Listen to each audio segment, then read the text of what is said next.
Hi everyone, today I am discuss about Hooke's law या stress strain के बीच क्या relation होंगे इसको हम डिस्कस करने जा रहे हैं। देखिए, अकॉर्डिंग टू हुक्स रूल्स क्या with in A elastic limit means जहां तक वो खींचता है उसके बाद वो अपने ओरिजिनल कंडीशंस में नहीं आता है तो वो इलास्टिक लिमिट कहलाती है। जहां से वो अपनी ओरिजिनल कंडीशन में आना बंद कर देता है उस लिमिट को कहते हैं हम इलास्टिक लिमिट। यानी with in elastic limits the stress developed is directly proportional to the strain produced in a body। जो according to Hooke's rule within an elastic limit the stress developed is directly proportional to the strain produced in a body। यानी यहां say that is हम लिख सकते हैं stress क्या है, directly proportional है आपका क्या स्ट्रेन के।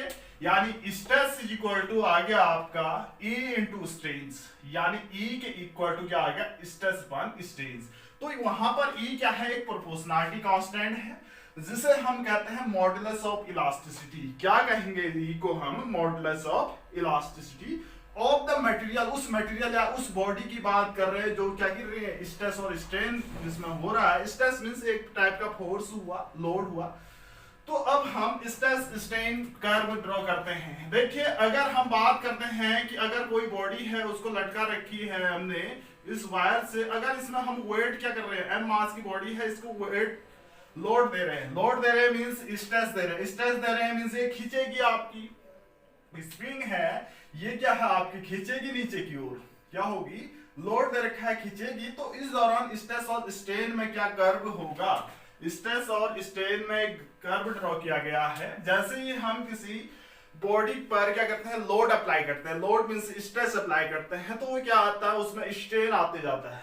तो उसमें कर्व क्या होगा, पहला है देखो ये है स्ट्रेस स्ट्रेन। पहला पॉइंट है Hooke's law fully obeyed in this region. देखो, अगर हमने इस बॉडी को क्या किया, लोड अप्लाई किया, कुछ लोड एक लिमिट तक लोड इंक्रीज किया, तो O से A तक क्या हुए, खींची हुई बॉडी O से A तक, यानी जितना स्ट्रेस बढ़ रहा है उतना ही स्ट्रेन बढ़ेगा इस दौरान। O से A तक कुछ लोड को अप्लाई किया तो इस दौरान जितना स्ट्रेस होगा उतना ही स्ट्रेन होगा। यानी A तक क्या करेगा, हुक्स रूल को फॉलो करेगा, हुक्स रूल का पालन होगा A तक। तो A पॉइंट को हम कहते हैं proportional limit. Point A is called proportional limit क्योंकि यहां तक हुक्स रूल ओबे हो रहा है A पॉइंट तक। उसके बाद और हमने लोड बढ़ाया, यानी व्हेन स्ट्रेस इंक्रीज, यानी लोड इंक्रीज किया तो क्या हुआ, बियॉन्ड BA के बाद हमने लोड की को क्या की, इंक्रीज किया, तो लार्ज स्ट्रेन आया वायर में B तक। ठीक है, क्या आया, large strain in wire, means जो वायर है इसमें क्या है, लार्ज स्ट्रेन इन वायर। ठीक है, लार्ज स्ट्रेन इन वायर। ठीक है, इसमें क्या है आपका स्ट्रेन आया किसमें, जैसे ही हमने लोड अप्लाई किया तो इसमें क्या आया आपका स्ट्रेन आया। ठीक है, तो large strain up to B तक क्या है, बहुत सारा स्ट्रेन आया। जैसे ही हमने स्ट्रेस इंक्रीज किया बियॉन्ड ए, देन स्मॉल स्ट्रेस बहुत छोटा था, स्ट्रेन ज्यादा आया अप टू बी। स्ट्रेस बहुत छोटा है लेकिन स्ट्रेन ज्यादा है, इस रीजन की बात कर रहे हैं। व्हेन लोड और बढ़ाया, हमने लोड और बढ़ाया तो इसमें क्या आया, स्ट्रेस देखो स्ट्रेन तो आया लेकिन स्ट्रेस बहुत कम बढ़ा इसमें। ठीक है, इसके बाद हमने लोड को क्या किया, इस B पॉइंट को हम कहते हैं इलास्टिक या यील्ड पॉइंट्स। जैसे ही हमने क्या किया, लोड को रिमूव किया, हमने वेट हटा दिया तो वो अपनी ओरिजिनल कंडीशन में जा जाएगा। तो B तक है ये, A से B तक पहुंचेगा तो यहां से अपनी ओरिजिनल कंडीशन में आएगी। जैसे ही हम B पॉइंट पर लोड हटाते हैं, स्ट्रेस हटाते हैं, तो ये अपनी ओरिजिनल कंडीशन में आ जाएगा। तो इस पॉइंट को कहते हैं इलास्टिक पॉइंट या यील्ड पॉइंट कहलाता है, या इस रीजन को कहते हैं इलास्टिक रीजन कहते हैं।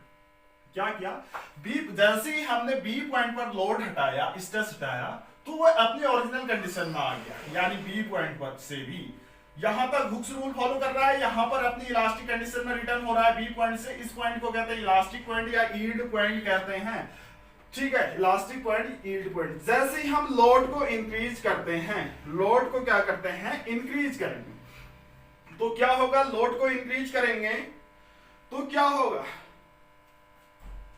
इस पॉइंट को इलास्टिक पॉइंट या यील्ड पॉइंट के, जैसे ही हमने लोड को इंक्रीज किया यानी स्ट्रेस को इंक्रीज किया बी पॉइंट के बाद तो स्ट्रेन फर्दर इंक्रीजेस, तो यहां से स्ट्रेन और इंक्रीज हो गया, स्ट्रेन क्या हुआ, इंक्रीजेज।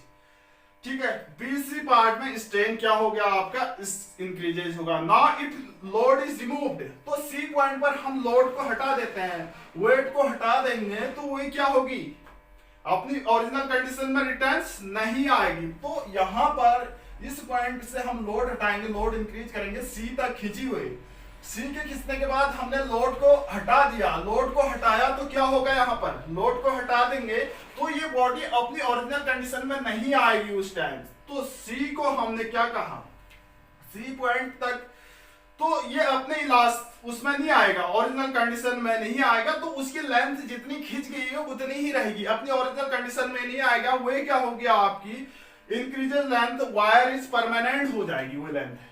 जब लोड हटाए भी देंगे तो वायर खिंचा का खिंचाई रहेगा, वो परमानेंट लेंथ हो गया।